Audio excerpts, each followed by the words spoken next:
ยักหัวตัวเองไงวะโคตรลำโคตรเลือด บ่หมายถึงว่าจะกินยาฮอร์โมน บนอย่างมันเลยปล่อยรักษาในนั้นไม่ที่ใจเอา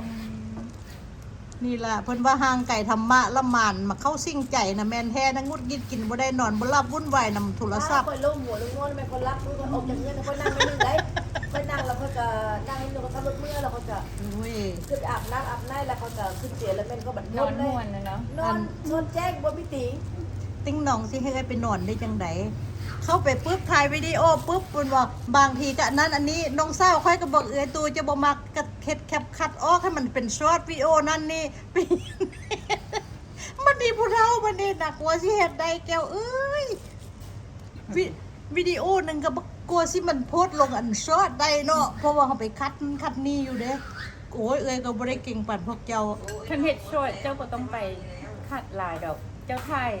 นาที1แล้วพอถ่ายนาที1แล้วเซาถ่ายนาที1แล้วเซา ได้มันบ่อ๋อๆๆ เราต้องถ่ายต้นเรื่อง บอกกันน้อง ถ่ายนาที1แล้วหยุดแล้วก็ถ่ายใหม่อีกนาที1 ก็เลยมานั่งข้ามตัวเองตูนแล้วมันคุ้มมันเนี่ยไม่ได้ภาวนาเป็นอาทิตย์แล้ววันนี้สิแหละเพราะว่าเอาเวลามาเสียอยู่ใน YouTube ดีว่าสิแหละเอาเว้าความจริงเลยเนี่ย อันเวลาปกติเนาะสัมภเวสีมานะมาสูนโตของคนลุกคนสั่นนะมีแต่บอกเขาเจ้าว่าจังไรแผ่เมตตาให้ฉันลืม คนได้แผ่แล้ววันนี้มาดามในห้องค่ะนะในห้องค่ะนะดังก็แก๊กๆเลยบ่มีมึงยั่งน้ำเด็ก แล้ แล้ว ว ก็ ก็ ยื้อหลังใหญ่กันมันลั่นมันลั่น กันนั่นแหละ ไม้มันลั่นเพราะว่ายื้อหลังใหญ่กันไม่นิด อยู่นี่มันเป็น ไม้มันลั่น ต้องเป็นว่ะ แน่น โอ้ โอ้ ย ยจัง ดอกไม้มันลั่นเพราะว่าเขา บ่ได้เงี้ยนึงเทื่อก็พวกโตอันนั้นนะโตพี่เกียมโตหยังนะมันแดงปุ๊บๆเปียบอยู่ทางอันแม่ด่านนะ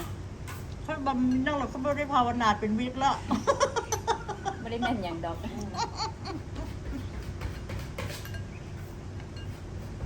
ชีวิตตู แทนที่มาที่สงบบุไรสงบได้มาเห็นเห็ดยูทูบเห็ดบ่เป็นแห้งเครียดก็ไปอีกวันเนี้ย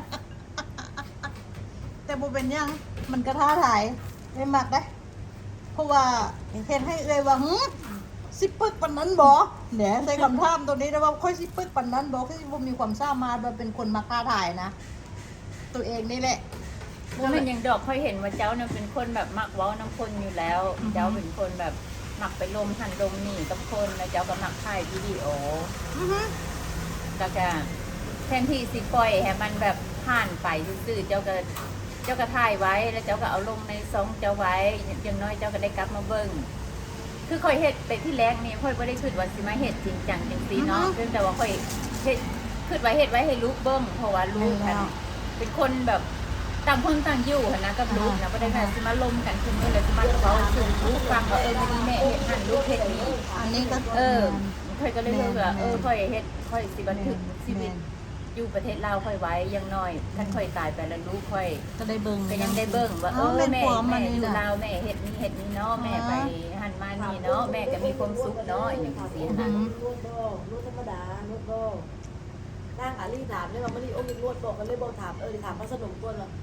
พระสนมถามองค์โอ้ยนวดบอก เป็นตูวุ่นวายร้านนวดบ่ได้ บ่สงบ แม่คนนวดก็ต้องได้สงบสุขเลยแล้วได้นอนผ่อนคลาย สิไปให้เรานวด3ชั่วโมงบ่ได้แล้วมันสิดินอยู่ปั่นตัวนอน เพราะว่าโทรศัพท์มันยังกันยังบ่แล้ว ฟัดอยู่เลยนะ ฟุดฟัดนวดตัวบ่มีความสุขอย่าเฝ้านวดเถื่อนี่เนี่ยบ่าย2โมงนี่นัดเขาสิไปเฮ็ดผม4ผมเนี่ยหัวข้าวอยู่เนี่ยเอาให้พี่น้องเบิ่งหน้าค่อยเด้อเบิ่งหน้าตู่ตื่นเช้ามาผมกับบ่วี่ไปจังซี่เนี่ย ดีแล้วผมกับบอบบี้ ล้างแล้วโอเค ล้างแต่ว่าพวกนี่บ่มี เป็นจังซี่แหละว่ายุ่งอยู่จังซี่น่ะตื่นเช้ามาน่ะโอ้ยจะเป็นมันยุ่งก็บ่เป็นหยังเหียนเอา ไอ้ทุยยังพาองค์เดียวไปตะโกนนี่พาไอ้ทุยพาคนเด้อ ถ่ายพวกเจ้าเบิ่งอันนั้นค่อยสิถ่ายวิวให้เบิ่ง ถ่ายวิวให้พวกเจ้าเบิ่งคือนางงามหลายอยู่นี่น่ะงามคักงามแน่มาเด้อเชิญส่วนไอ้น้องผู้ใดมายืนนำมาดามติ้งนองในมวนคักพวกเจ้า เชี่ยวไรโฮมนะเพราะว่าเรา เจ้าถ่ายวิดีโอบ่ฮะนะ น้ำมัน มันโดนไป แล้ ไหน วก็จะ แล้ว ไปตื่น ปิดไปเทื่อนึงละ20 นาที อันนี้เท่าไหร่แล้ว อันนี้5 โอ้โอเค บ่ให้เกิน20อ่ะ เอาเท่าละ15เท่าละ20แล้วพอมันจะยาวโก โอเค เจ้าจังบ่ต้องไปตัดต่ออีกคือหนึง อ่า อ่ะ เมื่อกี้20 กว่าโอเค มีแต่เจ้าปิดไว้แล้วก็เปิดใหม่ปิดไว้แล้วก็เปิดใหม่เจ้าจังบ่ต้องไป ที่ ยา ไหน ไป คนห ตั ลั ด ง ต่อ น้ำสลินเก่งเนาะน้ำเก้าปีแล้วเก่งนี่นะเนาะ เล็กน้อยเขาเก่ง เฮ้ย เขา เอง เข้า นี่ ไป น้ำส เฮ็ด ลินเลยนะ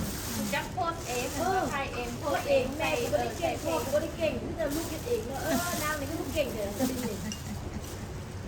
มันบ่ได้แม่นว่าสิเฮ็ดได้ง่ายๆเด้ แน่ เดี๋ยวมันพูดในหนังเซลินนะเป็น ร้านเก้าปีหนึ่ง เออ ถ่ายทิกตอกเฮ็ดเองตัดเอง โอ้โหว้าว นางนี่เก่งเลยว่ะ โอเคบอกเด็กเด้อ แม่ยุ่งปันนั้นบ่มีเวลามาเฮ็ดนำเนาะ แม่แล้วก็เก่งนะถ้าลูกเก่งก่อน โอ้เนี่ยถ่ายให้เบิ่งนั่นละชีวิตกะอยากให้เฮ็ดยุโรปมันกระต่างกับอเมริกาแก้วก็อยากให้หมดคน แล้วไปแล้วสิ ทำมาร้าน เจ้า เจ้า ไปนี่แล้วไปแล้ว อืมอืม แล้วสิติ๊กตอกเราอยู่นี่นะ อืม จริงลิน ร้านมัน ครูทำให้เหรอผมเนี่ยว่ายังไงเนี่ยครูเก่งจังเลยนะ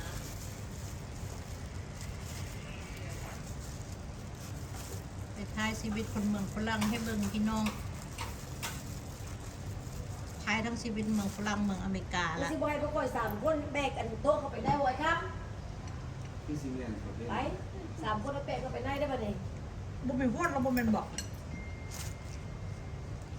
น่าจะเบิดแล้วนะ เนาะเราไปนั่งเล่นอยู่คุณอากาศดีนะ แบกกับป่ะนี่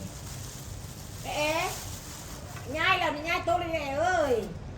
ไอ้คำไรหนีแล้วนี่นะ อืมไปคนที่ไล่เขาลงไปรุมแล้วคนมาแปลงอันนี้เห็นบ่พวกไอ้อันนี้ อันตุ๊กตา ไป การ วิ ไล่ ดีโอก่อนจัดการไล่ก่อนเฮาก็ย้ายซัมมโนครัวลงพุ่นเฮาไปจะเป็นนางเล่นอยู่ตกแขมข้องก่อนอ่ะ